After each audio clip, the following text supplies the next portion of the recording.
السلام علیکم ناظرین، ہمارے چینل پر خوش آمدید۔ جنات کا بچہ اور میری بے اولاد بیوی، ایک خوفناک سچی کہانی۔ میری بیوی مدیحہ رو رو کر آنسو بہائے جا رہی تھی۔ میں اسے چپ کروا کر تھک گیا تھا، لیکن اس کا غم تھا کہ کم ہونے کا نام ہی نہیں لے رہا تھا۔ مجھے اچھی طرح معلوم تھا کہ وہ اس قدر غمزدہ کیوں ہے۔ ظاہر ہے جب ایک عورت کو پتہ چلے کہ وہ زندگی بھر ماں نہیں بن پائے تو اس پر کیا قیامت ٹوٹتی ہے، یہ میری بیوی کے آنسوں سے مجھے صاف ظاہر ہو رہا تھا۔ ایک طرف تو اس نے اپنا بچہ کھویا تھا اور دوسری طرف ڈاکٹر نے اسے آ کر یہ خبر سنائی تھی کہ اب وہ دوبارہ کبھی ماں نہیں بن سکے گی۔ میں اپنی بیوی سے عشق کی حد تک محبت کرتا تھا، ایسے میں اس کا رونا میرے دل پر بجلیاں گرا رہا تھا۔ میں اسے تسلیاں دے رہا تھا کہ مدیحہ چپ ہو جاؤ، دیکھو اگر ہمارے ہاں اولاد نہیں ہوگی تو کیا ہوا، ہم کسی قریب یتیم بچے کو گود لے لیں گے، تم اپنی یہ خواہش پوری کر سکتی ہو۔ میرے بار بار ایسے کہنے پر اس نے آنسو بہانے چھوڑ دیے تھے، لیکن وہ اب بھی اداسی سے ہسپتال کی کھڑکی سے باہر کے مناظر کو دیکھے جا رہی تھی، جہاں ایک عورت بینچ پر بیٹھی اپنے بچوں کو اپنے ہاتھوں سے بسکٹ کھلا رہی تھی۔ میرا نام فاروق ہے، میں ایک سرکاری ملازم تھا۔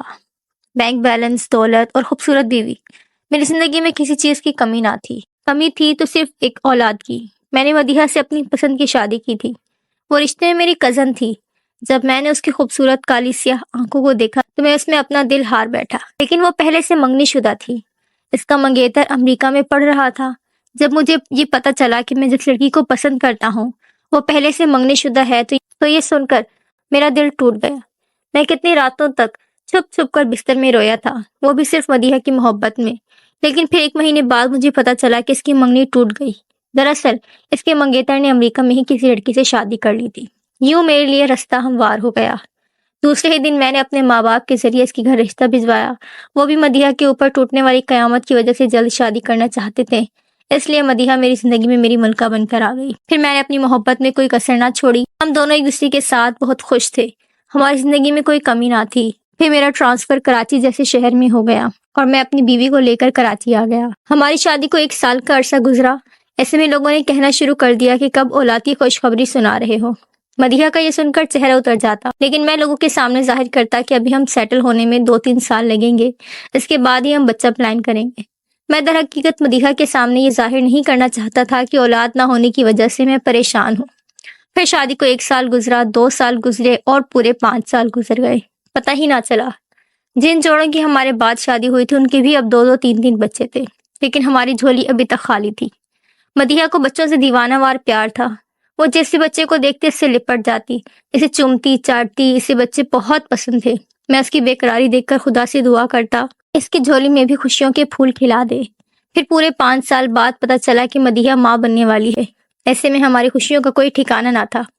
مدیحہ اپنا ہر پل خوب جینا چاہتی تھی، وہ ایک ایک لمحے کو انجوائے کر رہی تھی، جبکہ لوگ کہتے ہیں نا کہ خوشیوں کو اکثر نظر لگ جاتی ہے، اور ایسے ہی ہمارے ساتھ ہوا تھا۔ جب 9 مہینے گزرنے کے بعد میں اسے بھاگم بھاگ ہسپتال لے کر گیا، لیکن وہاں نہ جانے کیا پیچیدگی ہوئی کہ بچہ بھی نہ بچ سکا، اور مدیحہ کے لیے بھی ایک بری خبر منتظر تھی کہ اب وہ کبھی ماں نہیں بن سکے گی۔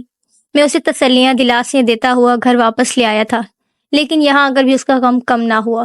لیکن دوسرے دن مدیحہ کی بات پر چونک گیا جب وہ کہنے لگی، شہناز مجھے بتا رہی تھی کہ ان کی کچی بستی میں کل ہی ایک عورت کا انتقال ہو گیا ہے، لیکن اس کے ہاں ایک بیٹے نے جنم لیا ہے، وہ بیٹا اب لاوارث ہے، کیا میں اسے گود لے لوں؟ شہناز ہمارے گھر کام کرنے والی ملازمہ تھی۔ میں نے مدیحہ کی اداسی اور غم کو دور کرنے کے لیے اسے کہہ دیا کہ ٹھیک ہے، اگر تم اس بچے کو گود لینا چاہتی ہو تو مجھے کوئی اعتراض نہیں۔ یوں ہم دونوں اسی رات جھگی بستی کی طرف نکل پڑے۔ جب بیچ راستے میں شہناز ہم سے ٹکرا گئی، میرے ہاتھوں میں بچہ تھمایا اور کہنے لگی، صاحب جی یہ بچہ لے لیں جلدی سے، ورنہ اسے وہ عامل اپنے ساتھ لے جائے گا۔